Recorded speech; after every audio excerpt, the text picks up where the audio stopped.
Hello and welcome to the New City Church podcast. I'm Benjamin Komanapalli Jr., pastor of New City Church, Hyderabad. This is where you will hear messages preached at our church. It's my prayer that the incorruptible seed of God's Word will strengthen you, build you, and help you receive the abundant life that Jesus came to give you. Enjoy the Word and be blessed. We have been preaching these kind of messages only in our Thursday classes or some fire nights. Some of you don't even know that there is Thursday happening, right? We have a Thursday service happening. It is live. Go and hear those sermons. It will be a blessing. Mondays we have for the men. It is a blessing to the men. And Tuesdays we have a Zoom call, which is also live. So please go ahead and listen to those sermons as well. For those who have coming very new, I believe you'll be able to catch up. And this sermon, what I'm going to preach today, I've been meditating on this, receiving this, and I have seen the results of this in my life.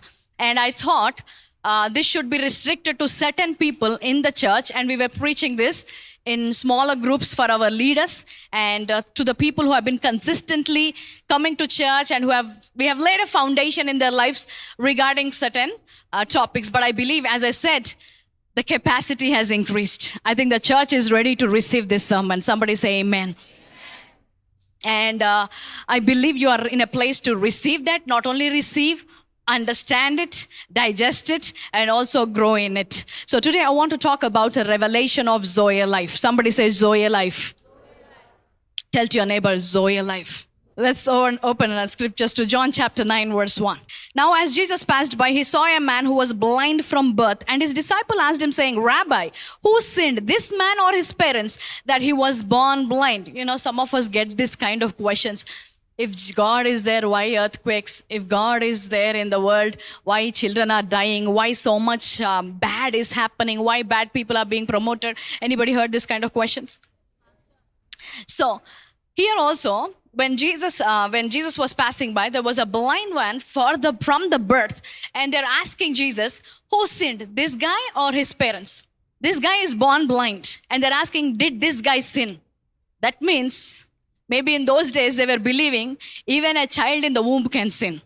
Because how can a blind man from birth can sin, and because of the sin? Or, you know, you have theories in a nation like India where we call about the karma, and you did something in your previous life, and now that is haunting you, and that has come up as a curse upon your life. That's why you're born as a pig donkey, or you're born as a blind person. Like all these kind of theories. And I believe there was something among those people as well. That's why they're asking, like, what's wrong with this guy?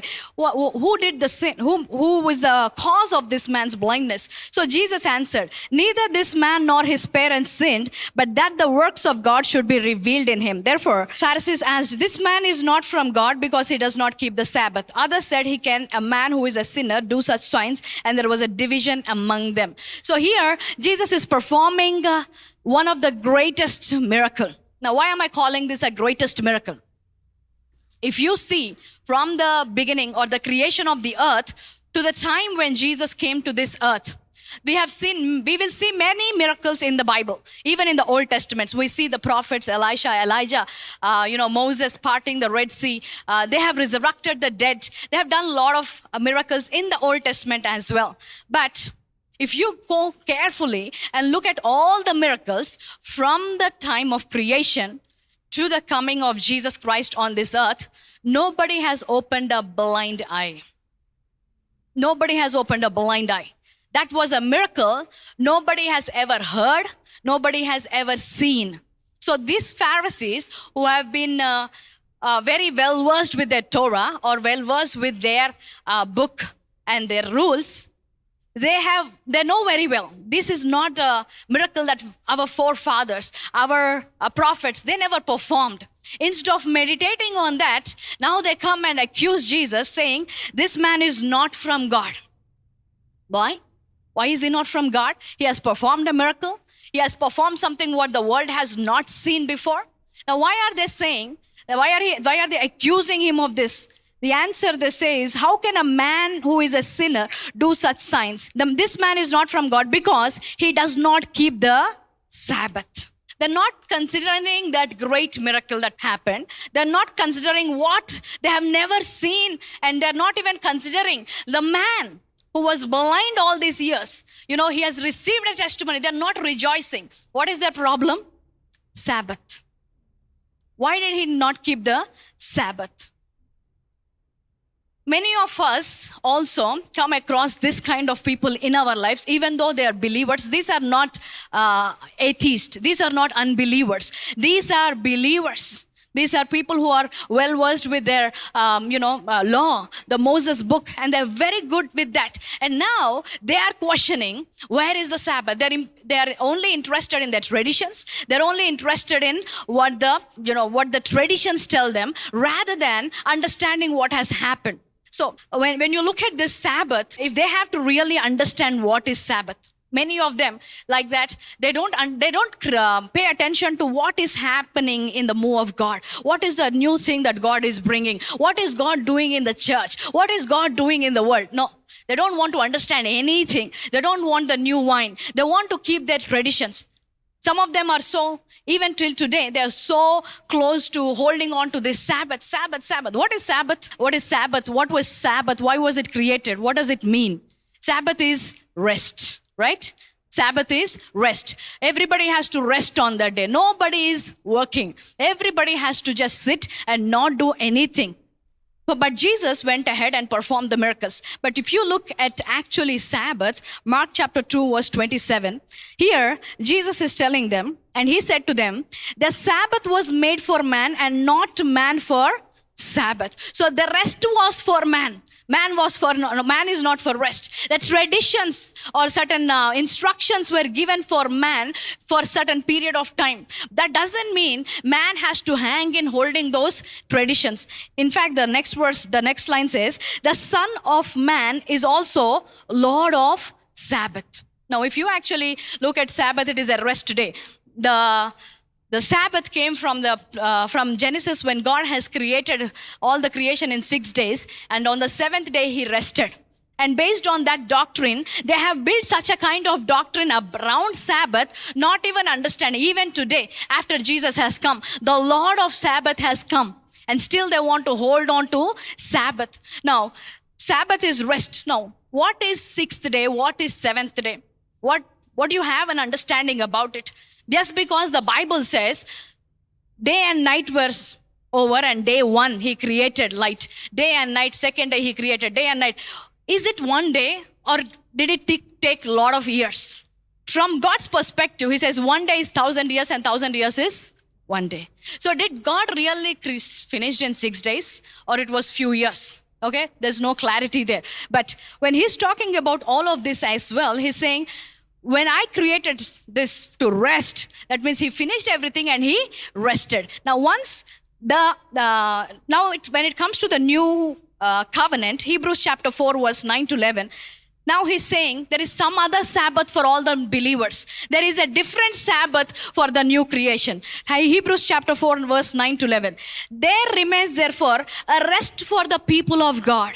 For he who has entered his rest has himself also ceased from his works as God did from his. Let us therefore be diligent to enter that rest, lest anyone fall according to the same example of disobedience. So he's saying God rested from his works. Now, as believers, you also need to rest in God.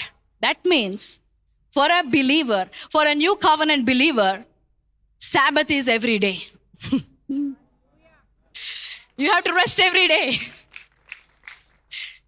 Yeah, some of them will clap because they will understand. Some of you will clap next year because you will understand later. And that is okay. Because, as I said, there are different people in this church for whom Pastor Ben has laid a foundation since last 6 years. And that's the reason we have been able to preach certain things in small groups to them. But I want the church also to rise up to understand this. Because if you come to this church, there is something that you need to understand. This church is built on the revelation knowledge of God. The promise for this church is, I am going to build a church on my revelation against which the gates of hell cannot prevail. So if you're coming to this church, you have to remember one thing. The gates of hell will not prevail against this church because we are founded on the revelation knowledge. So if you're not coming for revelation knowledge, better take a decision today to listen to these sermons, eat the sermons, chew on the sermons, build yourself on the revelation, because as I'm going to show you certain things, it is very important for every believer. For you, the scriptures have to be revealed, revelation.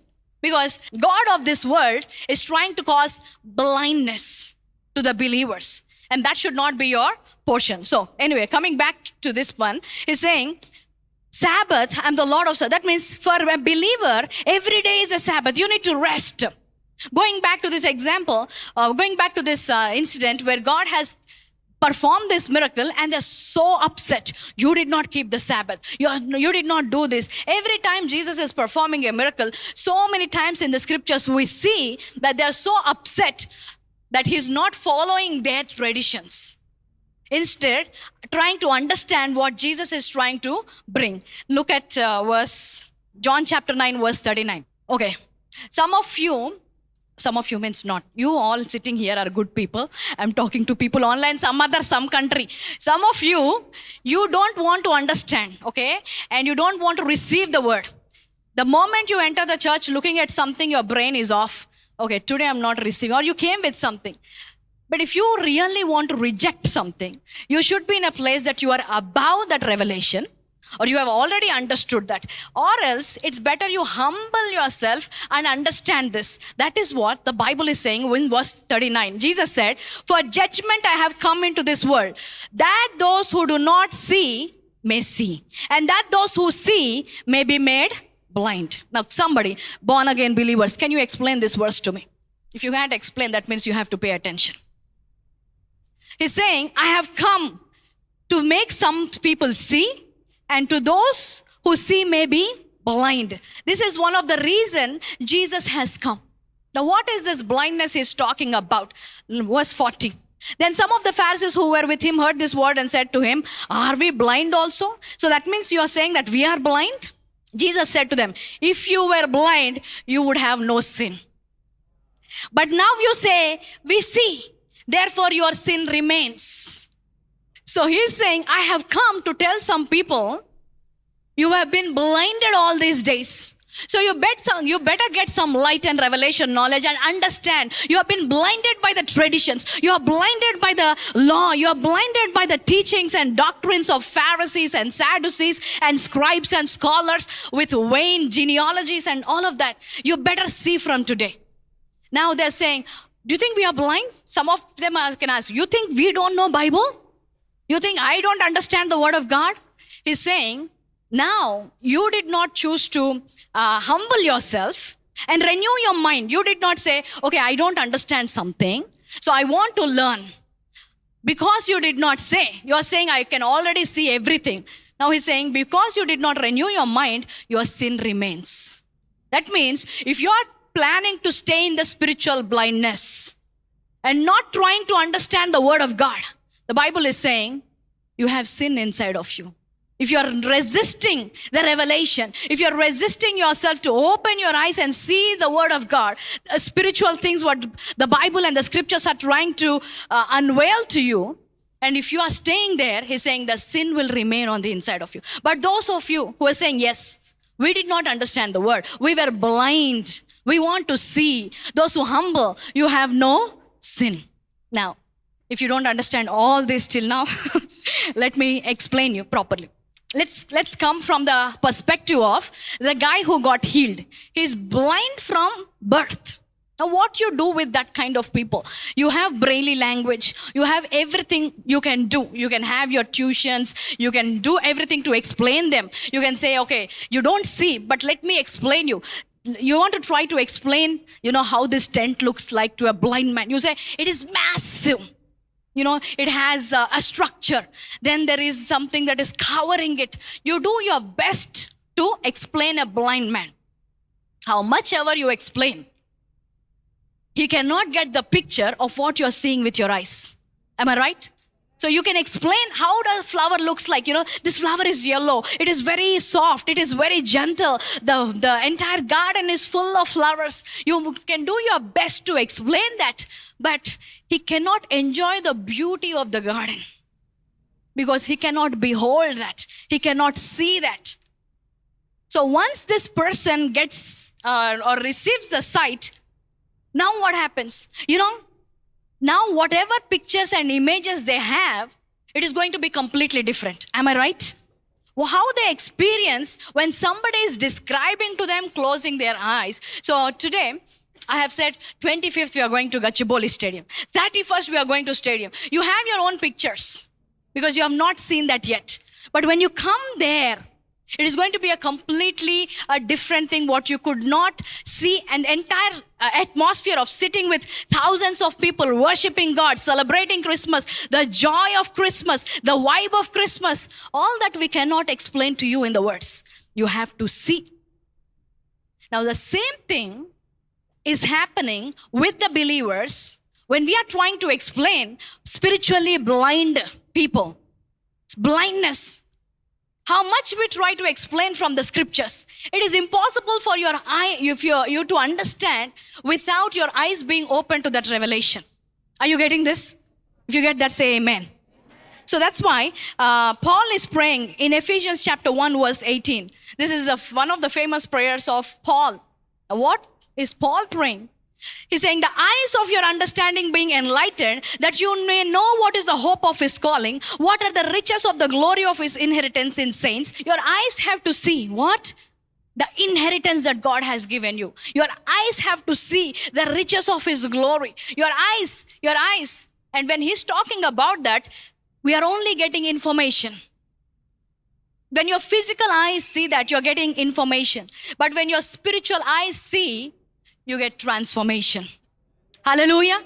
So until you see that from the scriptures, we say every communion we come, every time we come on the stage, we're talking about divine healing. There is a different place in God. Not only you get sick and get healed, but you can walk in divine health. Information. You're not understanding what is divine health. We're coming here and talking about more than conquerors. In everything, your affliction is for a moment, but what is coming is greater. Information. So when you're going to troubles, if you were transformed, you will not look at your test and troubles in the same way. You'll not respond the same way. When we are praying in tongues, we are saying the living waters will gush out. What you're saying? Why are they screaming? Why are they praying like that? Because you're seeing with your physical eyes. You only have information about speaking in tongues. But for us, what seeing means is we experience that scriptures.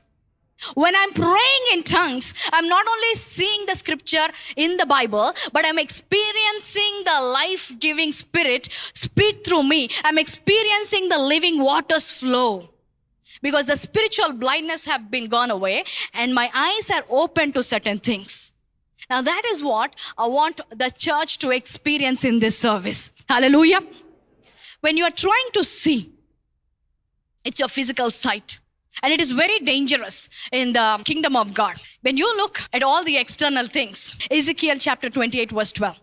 Son of man, take up a lamentation for the king of Tyre and say to him, thus says the Lord of God, you were the seal of perfection, full of wisdom and perfect in beauty. You were in Eden, the garden of God. Every precious stone was your covering. The sardius, the topaz, the diamond, beryl, onyx, jasper, sapphire, turquoise, and emerald with gold. The workmanship of your timbrels and pipes was prepared for you on the day you were created.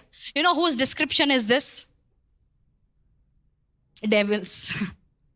Lucifer's description. When he was created beautifully. He was created with precious stones. He was covered with precious stones. That means wherever he's moving, there is, when a woman wears a diamond necklace, it's glowing and you want to put a diamond ring. So imagine with one stone. But this devil was created, when he was created, he was not created as a devil, as Lucifer. From every precious stone was in his body and everything was so beautiful. Many of us think because of the fallen nature, the beauty is lost. Nowhere it is mentioned that beauty is lost. It's only your movies that have created a dark or a green or a creepy devil with a voice, "Come here, Eve." Devil is not talking like that. He's saying beauty. And if devil was really that scary, do you think Eve is so brave that he would go and talk to her? No, girls are not that brave. Would run away because the devil was so beautiful. Because every evil thing is so attractive, people get attracted to the evil things. Doesn't come in a scary form. On the other hand, look at the description of Jesus when he came to the world. Isaiah chapter 53, verse 2. He shall grow up before him as a tender plant and as a root out of ground. He has no form or comeliness. And when we see him, there is no beauty that we should desire him. So when Jesus came onto this earth, he came like an ordinary person. He did not have anything special. He was not like a handsome guy or... Why are you talking about Jesus like that? Nothing like that. It is the Bible. He's saying no beauty. So, see, one of the reasons why people in those days did not recognize Jesus as Son of God, because there was nothing special. We thought if Son of God, King of Kings is coming with a crown. He's like with beauty and he's having a lot of precious stones, whatever their imagination was. Jesus comes completely in a different way. As an ordinary person, regular guy going on the street. You don't even have to look back and see him again. Very ordinary. That's why people could not believe that this is the Son of Man. The things that you need to understand from the devil, it is coming where your physical eyes can pick very quickly. Beauty. Now, if you have to understand God, your physical eyes cannot pick because it's very ordinary. How did the people in those days who understood Jesus, who got the revelation, who understood that this is the Son of God, how did they understand him? Not with the external thing, through the revelation knowledge that he is the Son of God. Amen. So if you want to understand the things of God, if you want to understand the glorious riches, the inheritance, it's not that what your eyes can see. The revelation, the spiritual scales have to fall off. You'll be able to see through revelation knowledge. Look at this verse, 2 Corinthians 11:14. Had no wonder if Satan himself transformed himself into an angel of light. He's saying, don't be surprised if Satan himself transformed into what? I thought devil was darkness. He's saying, don't be surprised if he comes in the form of light. So there are two lights. One form is from the devil. One is the light of the glorious gospel. So in other words, he's telling the believers, you should be able to recognize and discern what is the light coming from God and what is the light coming from devil. What is the revelation that you're getting from God and what are the revelations you're picking from devil. That means, therefore, it is no great thing if his ministers, whose ministers? The devil's ministers. Therefore, it is no great thing if his ministers also transform themselves into ministers of whose end will be according to the works. He's saying they will also transform themselves into the ministers of righteousness. But you will understand only at the end, based on their fruit, based on their works. So what? Do we have to wait till the end to see who is right and who is wrong? So in other words, they're saying there are two types of people the devil is operating in this world. One is demonic, outright. You can see them and they say these are demonic. They have demonic worship, demonic symbols. All the demonic things are happening. You can say this is darkness. But there's another kind. They are actually dark, but they have transformed them into light. So inside they're dark, but on the outside, they look like ministers of righteousness. They look like they're teaching light. So, and he's saying, don't be surprised with that. Now, what is that? That is described in devil, the craftiness, the subtlety. So you will fall for the devil. So that day also evil was not tempted because the devil came in a scary thing. I think the devil came in a beautiful way, very appealing way, talking very nicely, like light.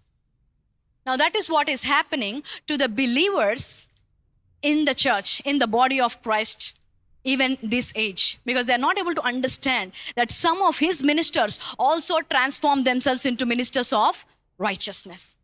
When you look at the life of Paul, he describes whatever he went through in 2 Corinthians 11, 25 to 28. I went through beating with rods. I was stoned. I was shipwrecked. I was in the night. I was in the deep. I was in the prison. I was chained. I went through all of these things. Who did this to Paul?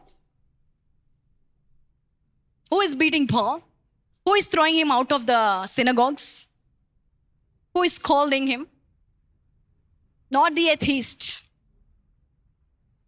Not the unbelievers, the believers of the church, the Jews, the Judaistic Christians.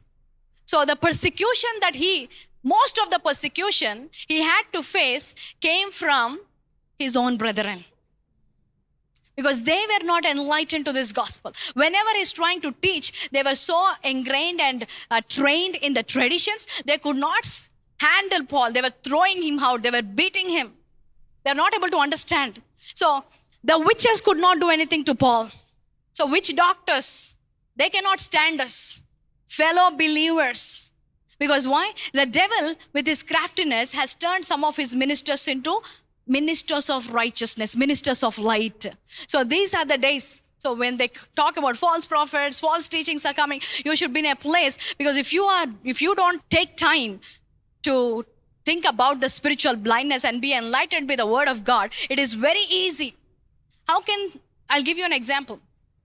James chapter 4 verse 11. The Bible is saying certain principles. And how come a minister of the gospel, he's saying, do not speak evil of one another, brethren. He who speaks evil of a brother and judges his brother speaks evil of the law and judges of the law. But if you judge the law, you are not a doer of the law, but a judge. He's saying, do not speak evil of one another.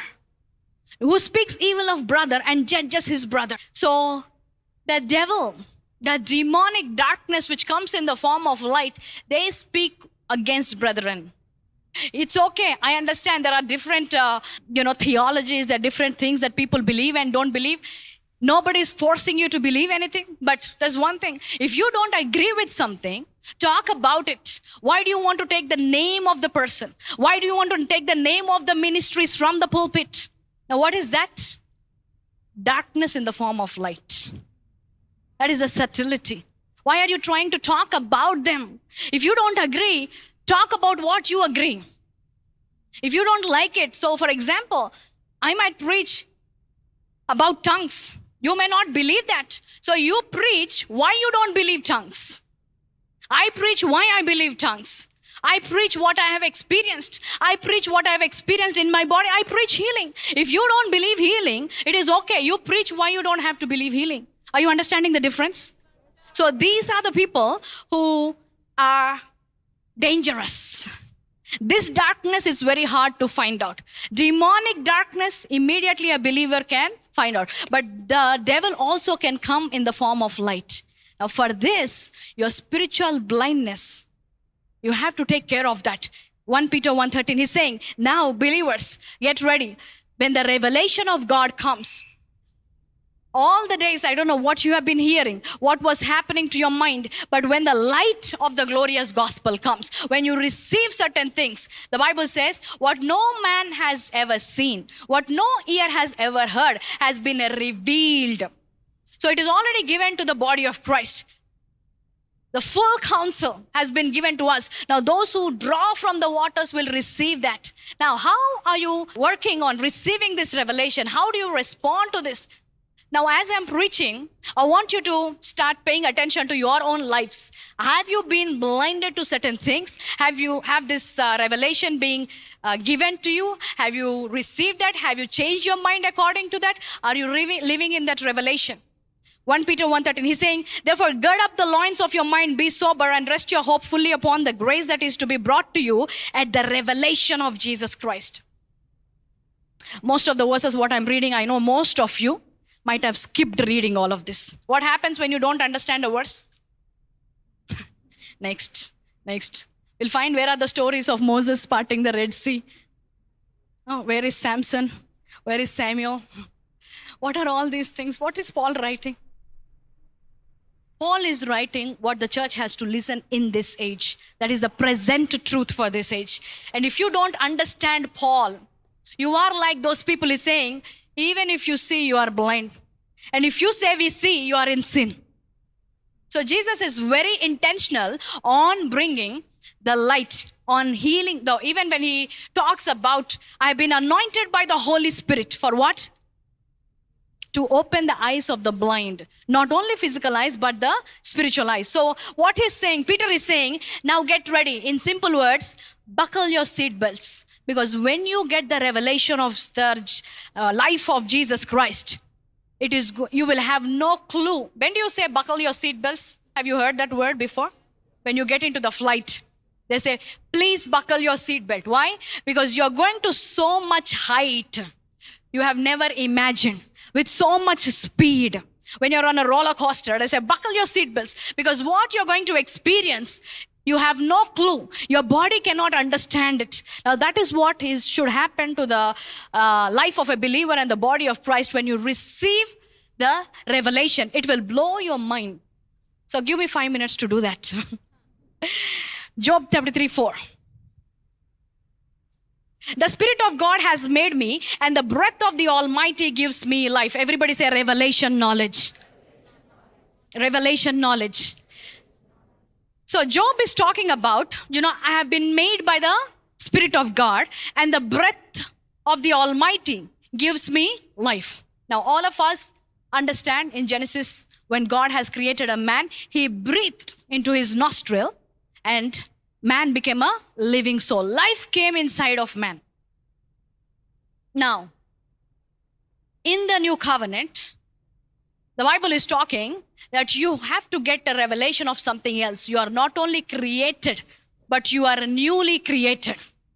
You are in the creation, but you are a new creation. Now, how this new creation is different? What happened to this life? So when God breathed into the nostrils of Adam, he got a life to live on this planet. Now what happened in the new creation? Let's go to John chapter 20. John chapter 20, verse 19. This is Jesus who lived his entire time on the earth, those 33 and a half years. 3.5 years he did his ministry, he performed miracles, he did everything. And now he went on the cross. He did not only go to the cross, but he went down into Hades. He finished everything he has to do. He stripped off the devil of the authority and power. And now he came back with resurrection power. Everybody say resurrection power. Now this resurrected Jesus is coming back to the disciples. Disciples have seen Jesus walk on this earth. Disciples have seen Jesus do miracles. Disciples have seen Jesus, every day, all those 3.5 years. Now this is Jesus coming back with resurrection power. He comes and says, the same day at the evening, being the first day of the week, when the doors were shut, where the disciples were assembled for fear of the Jews, Jesus came and stood in the midst and said to them, peace be with you. So this is Jesus, resurrected Jesus with the resurrection power. Everything is shut. It is a closed room, and suddenly he appears in the midst. And all the disciples are watching him, and he says, peace be with you. When he said to this, he showed him his hands and his sides. Then the disciples were glad when they saw the Lord. So Jesus said to them again, peace be to you. As the Father has sent me, I also send you. So before sending, what is he doing? When he said to this, he breathed upon them. Now this breath carries the resurrection power. He's breathing upon them the breath that carries the resurrection power. He breathed upon them and said to them, receive the Holy Spirit. Receive the Holy Spirit. The Bible is talking about that incident. You need to catch the revelation. He breathed. The resurrected Jesus came where the walls could not stop him, where the doors could not stop him. He entered a room where he was not bound by any of the physical structures. Somebody in the disciples, they got the revelation. This is the life that a born-again believer can live. And I believe Philip got the revelation. That's why. Let's go to Acts chapter 9. Yeah, some of you got it. Now when they came out of the water, the Spirit of the Lord caught up Philip away, so that the eunuch saw him no more, and he went on his way rejoicing. Verse 40. But Philip was found at Azotus. The resurrected life, the breath what they have received, they have understood. We are not going to be bound by anything. So I am not going to be bound by the time. I am not going to be physically limited by where I have to be. At the same time, Philip gave baptism to the eunuch, and the next moment he was in Azotus. That is the revelation he has received. That is the life that we are carrying on the inside of us. So when you receive, that's why Peter is saying, when you receive this kind of revelation, your mind cannot handle it. Is it true? Some of them could not even fainted, I think, with see. Look at Paul's life. Paul, when he was preaching, he did not have a New Testament. Am I right? Paul did not have because he was the one who wrote the New Testament. Paul did not have New Testament. Paul did not have this revelation. Okay, now we are drawing the revelation from the letters that were written 2,000 years ago to Corinth, Philip, and all those churches. What did Paul have? What did Paul have? What is that he was carrying in his hand all those days? The Torah, the law. The same Paul, when he was Saul, he was taught by the Gamaliel. He was so well versed with the Torah. He knows everything from the front to the back and back to the front. Nobody can beat Paul when you sit with him and do a Bible quiz or ask any question. He's so good at it. Once he had an encounter. The Bible says his scales fell off. His scales? The same book he's carrying. But now he got a new revelation. Abraham, father of faith, righteousness by faith. He got from the same book. That rock, Moses, that is Jesus. Are you understanding this? So what is going to happen when your scales fall down? You might be reading the same Bible, but a new revelation comes to you. How to live the life that God has breathed that upon your souls. Now, all these days you have been reading the same scriptures. What happened to Paul?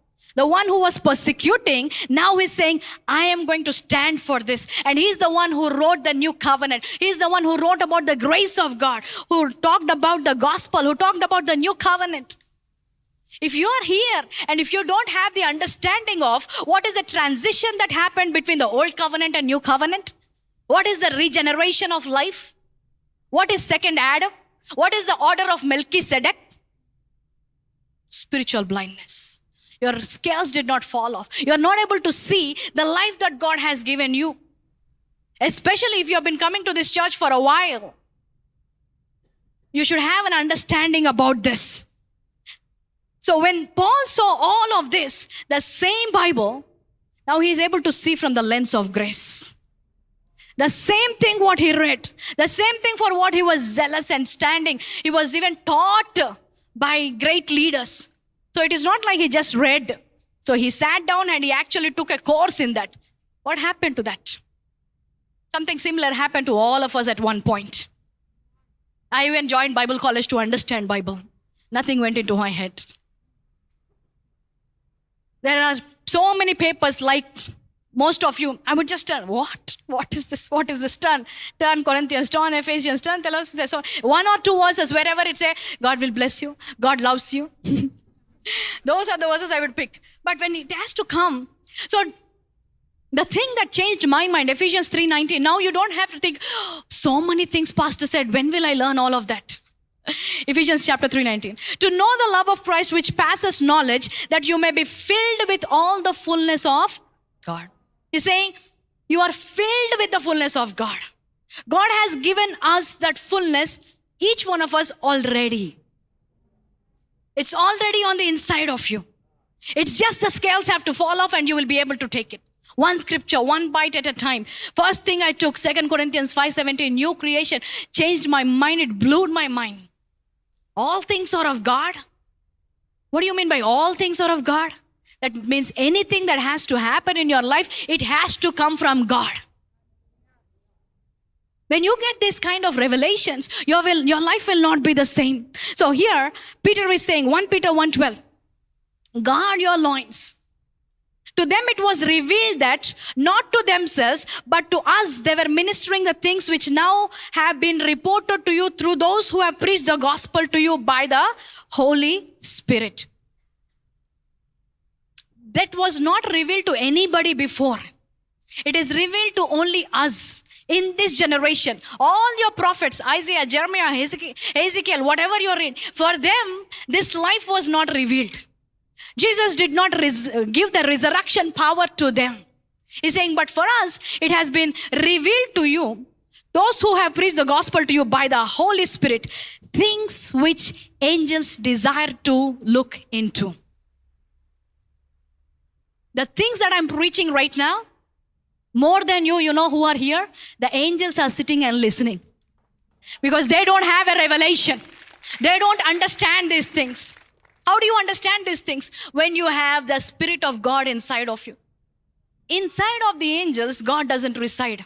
The Bible says they are ministering angels. They came to help us. But for you and I, God resides on the inside of us. We are living. Outside, we are like men. Inside, there is a God who is residing and is revealing things. So some of you are not sitting and clapping here, but as I'm preaching, angels are preaching, clapping and saying, come on, clap for that revelation. What a revelation. We were thinking to know about this mystery from the time God has created the world. They're desiring. You know, here not only we are sitting, angels are sitting. Do you know that? Is that also a revelation for some of you? Okay, if it is a revelation, good. You got to know something new. There are always angels assigned for you. Whenever you open your mouth, they're going to perform for you. So here, angels are filled in this place. And as they were desiring, what is all of these things? We have never heard. God who is enthroned on the throne. They only seen God sitting on the throne. They're saying, glory, hallelujah, holy, holy, holy. Now this God is going to stay inside of a human being. How will that human being look like? What will they do? What is going to come out of through their lives? They're desiring to see.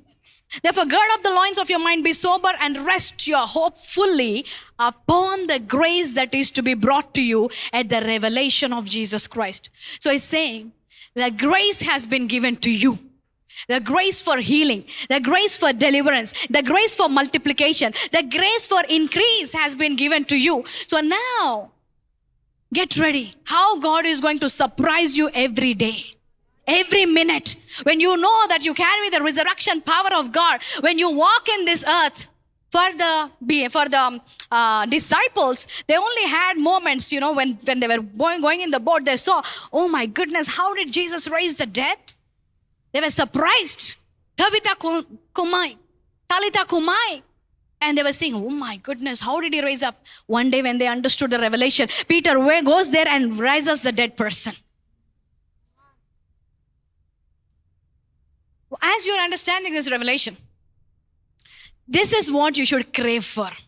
Not to sit there and discuss. He says, why do you want to go back of endless genealogies? Okay, then what happened to Tamar in the Bible? Where did she go? Okay, what happened to Noah's ark? Don't sit and argue with what are you going to do with that? What will you get by knowing how many windows Noah's ark had?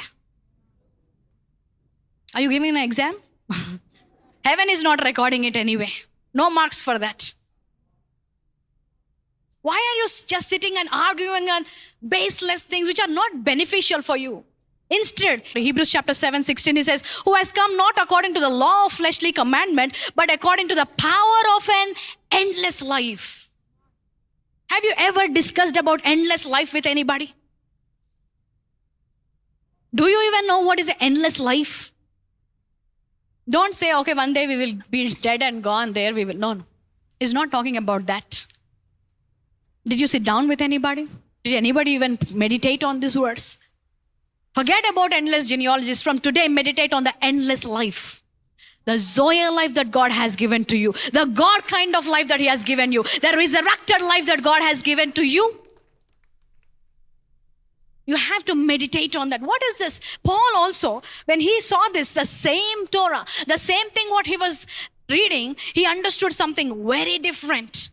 Now he understood new creation. He's writing in 2 Corinthians 5:17, those who are in Christ, you are a new creation. Old has passed away. All things have become new.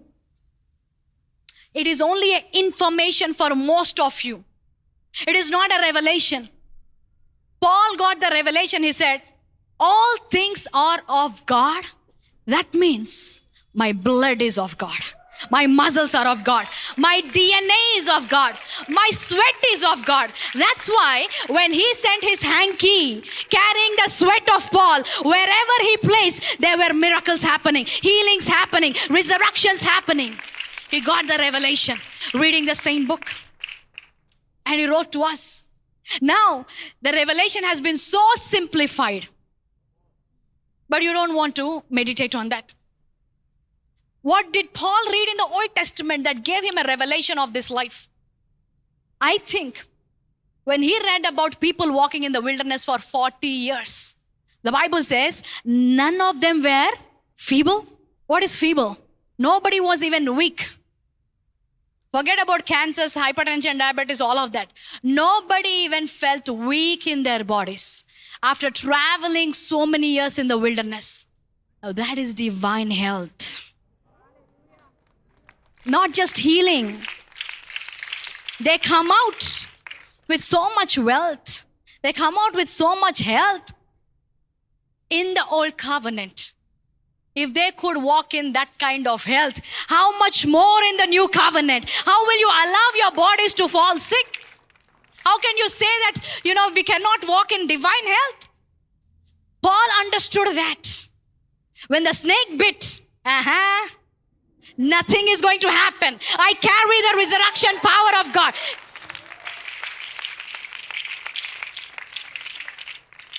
Jesus himself said, these signs will follow those who believe. What are the signs? Anything harmful will not do anything to their body. So Paul got the revelation, not just information. Some of us don't even have information, I think, because you don't even know the scripture. They'll take up serpents. Now we got a revelation to him. As you're receiving, the scales have to fall up. When the snake bit, he did not start crying. He understood, I carry the resurrection power of God. If this death could not kill my God, this snake cannot kill me. Everybody else were waiting that Paul has to die and he will fall down in some time. Not for a person for whom the glorious gospel has been revealed. Not for a person for the glorious gospel has been revealed. The Bible says healing is children's bread. That means healing is for children. For mature people, not healing. You rise up, you take your hand and lay hands on them, your healing will flow through you. For children means who just got born again, who don't know this gospel, where they're just reading Bible, they're not mature enough. For them, healing. For mature people, divine health. Even more, touch me. See what is going to flow out of me. When I lay my hands, what is going to happen to you? That is what the revelation does. Most of them, they have this doubt. What if I say all of this and I pray nobody gets healed? Why to talk about it? Let's keep quiet. It's better to believe right and not obtain it than to stop believing and stay in mediocrity. It's better I believe that my God can raise dead and die, rather than saying my God cannot raise dead and face him one day in heaven. Because what we are saying is not our opinion. It is written in the Bible. It says, I paid the price. I went to the whip post. By my stripes you are healed. When the word of God saying you are, not you're going to be healed, not you will be healed, you are healed. Because you cannot experience that healing in your life, because you cannot demonstrate the healing flow through your body, now you are saying, I don't know whether he can heal or not. Because you are not, what did I say? When you're reading it, you're not only seeing it, we have experienced it. We have experienced the healing. We have experienced the abundance. We have experienced the resurrection power. We have experienced the Holy Spirit. Being a new covenant believer, how come you're not walking in that kind of revelation? The Bible says it has been revealed to you because you don't want the scales to fall off. But once they fall off, we are guarding up our buckles every morning, because every morning we wake up with resurrection power. Every morning we see testimonies. Every morning we see what God is doing in our lives. When we preach, thousands are coming, multitudes are listening. What? The revelation. I'll give you one bomb scripture for today. 2 Timothy 1:10. Can we all read this? What did Jesus do? He abolished. Did you understand what you read? What did Jesus do? And what is immortality, my English speaking English service people? He brought, when? He's not waiting in the heaven. Once, now it has been revealed. It has been revealed. What? That he has abolished death and brought life and, somebody say with boldness, immortality. Somebody swallow. Now say. Life and? Life and? Next verse. To which, for this, Paul is saying, for this, I was appointed a preacher, an apostle, and a teacher of the Gentiles. You know for what? He is a preacher, teacher, and an apostle. To teach about the life and immortality that Jesus has given to us. That is a revelation you need to get. So can I say this? When you're born again, you received life and you became immortal. You became immortal. Some of your mouths are going wide and wide. Immortal. What is immortal? That cannot be corrupted. That cannot be corrupted. So when you get this revelation, what does sickness do to your body? It will corrupt your organs. But I'm a born again believer. I have the life and I became immortal. That means the corruption, the sickness cannot corrupt my organs. The sickness cannot corrupt my body. In other words, you cannot fail. When you receive Jesus, He made you fail proof. You cannot fail in anything. You cannot be corrupted. Your business cannot fail. Your lungs cannot fail. Your liver cannot fail. Your heart cannot fail. What happened to the woman who was dealing with 12 years of blood issue? The moment she touched him, whatever was failing in her body stopped failing. She received life. Now when I say you became immortal, it will take time for you to understand, but I want you to go back and meditate. Nothing in your life can be corrupted. Nothing in your life can see failure. Because this is what Paul is trying to reveal to us. His teaching, his preaching as an apostle is going everywhere and talking about this. He has abolished death. Everybody says, yes, yes, yes, he did it. He has brought life. Yes, yes, yes. And immortality. Scales have to fall off this morning. When Paul understood that, when the disciples understood that, that's why they were never afraid of death. Then why did some people die? Go and read your Bibles. They say they chose to die. That was their choice. They thought, we want to die. There were so many times Paul could have died. When he was bit with the snake, when he was in the deep, when the ship wrecked. But he's saying, I am confused whether I have to stay with you or go and be with my Lord. That means he's saying, I have a choice to take a decision on my death. Where did they get this from? Jesus says the same thing. Nobody can take my life unless I lay it down. So the same life has been given to us. When they were said and done, when their assignment is over, now they say, yes, Now I can go peacefully. I ran my race. I finished my race. I declare, until you finish your race, death will not touch you in the name of Jesus. For those who have received Jesus Christ and who have received this revelation, you have become immortal in the name of Jesus. Corruption cannot touch you. This is what is the revelation in the Zoe life of God. This is what He breathed upon His disciples. How can you put a man in a frying oil and he comes out as if nothing happened to his body? How can somebody take a saw and cut you into two pieces and come out in one piece as if nothing has happened to his body?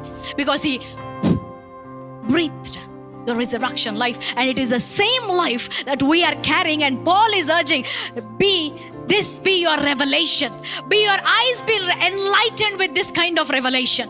This is where the body of Christ, this is where the church of Christ has to rise up in this generation, because there is a darkness that is coming in the form of light to deceive people. No healing, no resurrection, no power, no supernatural. Who said? Where is the verse? It is written in the Bible that from today the supernatural is ending, the healing is ending, power and will not be demonstrated. I only remember one verse. It says, when the Holy Spirit comes upon you, you will receive power. And I've never read a verse, it will be taken back from you. If it is not in the Bible, where did you get that revelation from? Are you being deceived by the darkness that is trying to look like light? Are you being deceived by His ministers who also look like ministers of righteousness? It is time for the body of Christ to get this revelation. How can I do all these things? Let me show you one thing. Romans chapter 3 verse 23. For all have sinned and fall short of the glory of God. Everybody has sinned. In the Garden of Eden, we see that He breathed into Adam's life, and he was declared that he will have dominion over everything. But he lost that glory. Agree?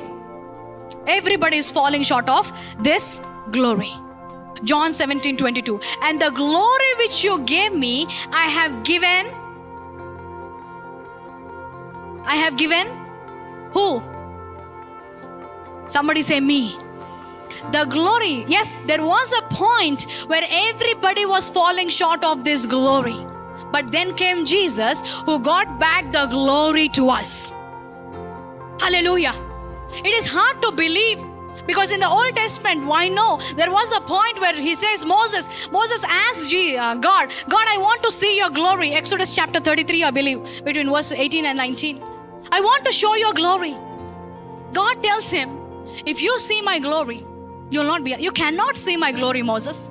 But the same God, but He said, you cannot see my face, for no man shall see me and live. This glory I cannot allow you to see. But in the same chapter, if you go a few verses, He says, but Moses, there is a place where you can see my glory. I know no man can see my glory, but there is a place. He says, the Lord said, here is a place by me, and you shall stand on when you stand on the rock, you shall see my glory, what no man can see. And the rock is, so they cannot walk in this glory. But you who are standing in Christ, you can walk in the same glory. What is upon God? What is upon Jesus? What is upon Jesus? Romans chapter 8 verse 30, that is what He's saying. That glory, it was lost. Moreover, whom He predestined, there He also called. For whom He called, He also justified. Whom He justified, there He also is not going to glorify you. He glorified you. He gave you that glory. You're carriers of that glory. You're walking that glory. That glory. Glory is the garment. In Genesis chapter 1, when they sinned, the glory of the God was lifted away and they were seen as naked people. Today, the same glory is a garment you're wearing that is upon your life. That's why when you stretch your hands and lay upon somebody, what is touching them? The garment that you're wearing. The glory of God is touching that person. That is why they're getting healed. That is why they can get resurrected. This is the same glory He has given to all of us. but there is no revelation. Some of you will, as I said, they will get next year. But some of you have to get this year. Before December 2025. Lord, I'm going to get this revelation. I'm going to walk in the life and immortality that has been given to me. I receive that revelation. This is a revelation for me. And I believe I've come to speak to somebody, because God is going to raise up people in this place who are going to raise the dead, heal the sick, go to the ends of the world and show the power of God to this world. If the disciples could do that, is there any other promise that He has given extra to them? Is there anything that He has given them extra? It's the same promise, but they chose revelation knowledge. They chose to see what God has revealed to them. They chose to receive what God has given to them. But the church today want to be lazy, want to be blinded. Why should I do all of that? I'm okay attending the church and going back. That is not what God has called you for. He did not call you to call people when you are sick. He called you to run to people who are sick. He did not call you to call pastors. He did not say this is for pastors. Pastors, apostles, we are teachers. We are just coaching you. You are the carriers of the resurrection power. You are the carriers of the glory. You should carry this to the ends of the world.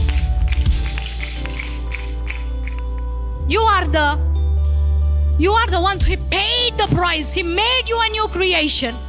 Not to come to church and go back the same. Somebody has to make a commitment. From today, I will choose revelation knowledge. Now, as you're listening to me, for some of you, it might look, what is she speaking? That is why I said, guard your loins. Buckle your seats, because you cannot take this revelation. It is going to take us to so heights. The world cannot fathom this. When Paul was bitten by the snake and he threw away, they could not understand. I know there are that kind of people in this service right now. Why is she screaming? What is wrong with her? You stay there. But some of you are going to show the world what the resurrection power of God means. Some of you are going to get into this kind of platforms and proclaim the name of Jesus. Not only preach the glorious gospel, but demonstrate with power. That is where New City Church has to be. That is our trademark. That is our label. That is what we are called for. This church has been established on the revelation knowledge against which the gates of hell cannot prevail. They cannot prevail. It is impossible. That death cannot prevail against resurrection power. Devil cannot prevail against the power of the Holy Ghost. Hallelujah. And I want some of these leaders to be contagious. Their doubt, their unbelief should not be contagious in this church. The resurrection power will be so contagious from the first row to the last row. Everybody is going to rise up and receive that. We're going to see in this church. We're going to see that in the church. We're going to see that in this church. We are not going to tolerate the lukewarm anymore. We are not going to tolerate the mediocre anymore, because we are called for a mission and we are on that. Somebody has to catch that fire. How to grow in this glory? I'll teach in the second service. I don't have time.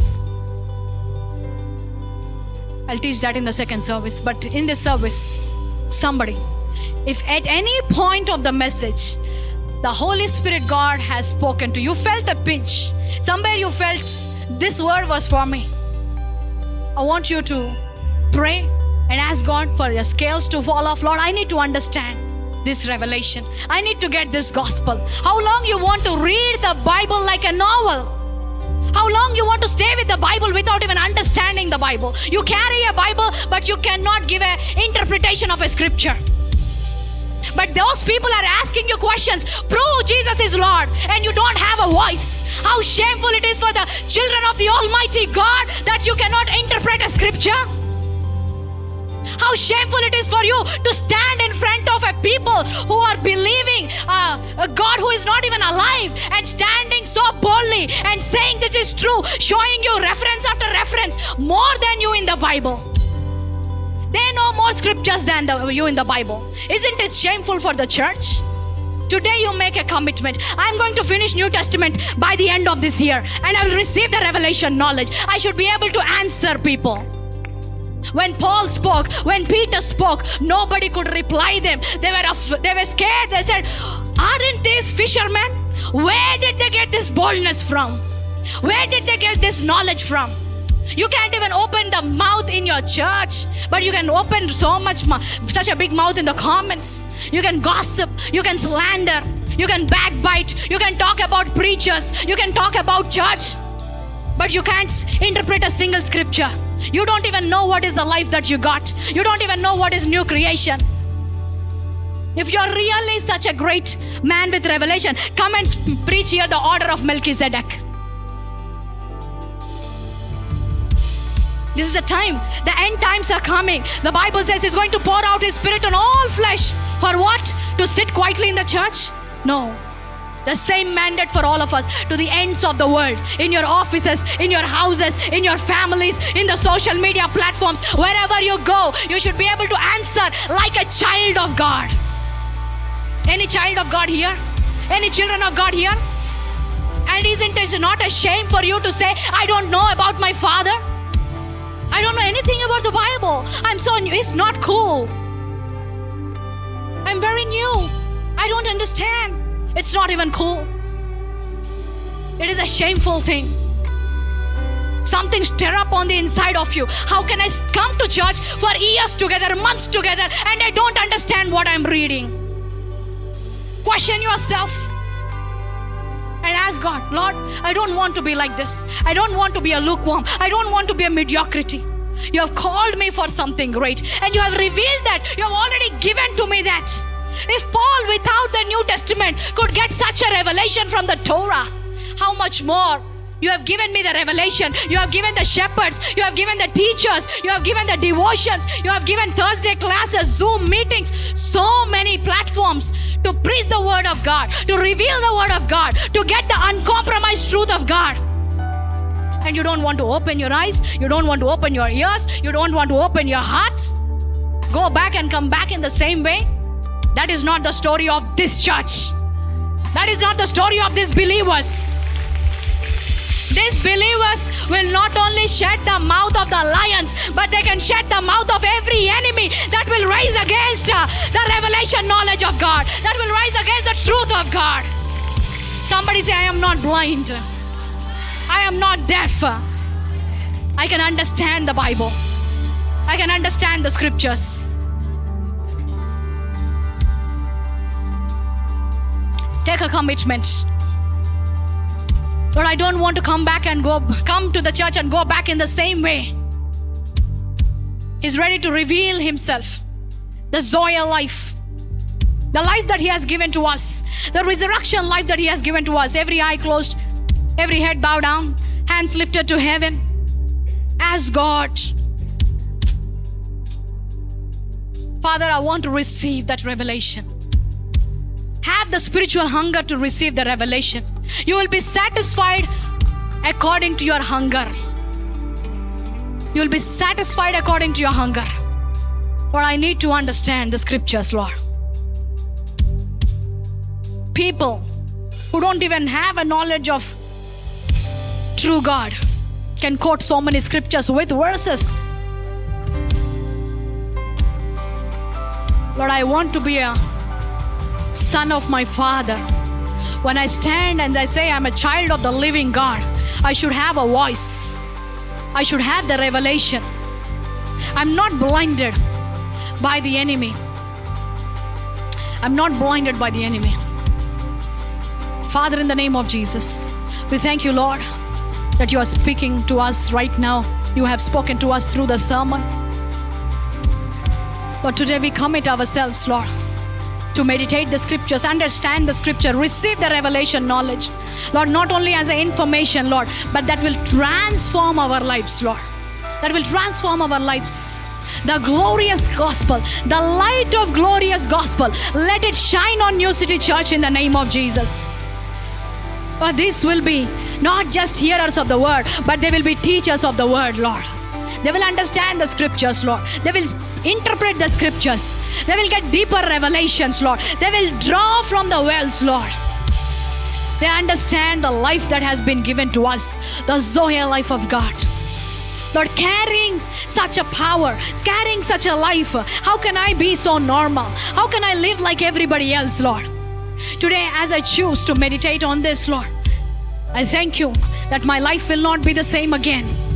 Lord, you said people who are coming after me will do greater things. Let my life demonstrate greater things as I receive this revelation. Lord, carrying the glory, carrying what you have given to me, the same glory. Lord, how can I walk powerless? How can I walk like a mute person, like a dumb person, like a deaf and blind person? Thank you, Lord, for today. The scales have fallen away. Lord, we thank you. The revelation has come. Minds have been transformed, Lord. Renewed minds, Lord. We thank you. Lives will change forever. Today, I declare, from today, there will be a new hunger that will come upon the church, Lord, that they want to receive from God. Hunger for the presence of God. Hunger for the word of God. Hunger for the revelation of God. Every nominal Christian, let them be lit by the fire of the Holy Spirit in the name of Jesus.